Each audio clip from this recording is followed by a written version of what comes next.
আসসালামু আলাইকুম। ওয়ালাইকুম সালাম। কেমন আছেন? আল্লাহ ভালোই আছে। কি করতেছেন আপনি এগুলা? সার বুনতেছি। সার বুনতেছেন? হ্যাঁ এই যে এগুলা কি সার নাকি? হ্যাঁ সার। কি সার এগুলা? এলা ইউরিয়া ফসফেট দানা ওষুধ তরল ওষুধ।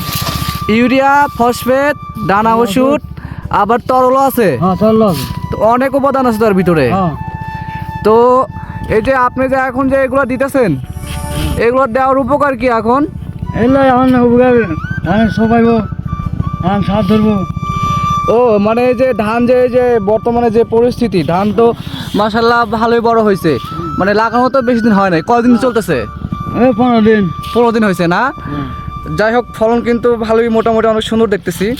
তো এই অবস্থাতে এখন এই সারটা দিলে ফলন আরো ভালো হবে, তাই না? ধান ভালো হবে, ধান সবাইব। ধান থোপাইবো নাকি? মানে ধানটা আরো ভালোভাবে মানে বৃদ্ধি পাবো, এই তো? ভিডিও।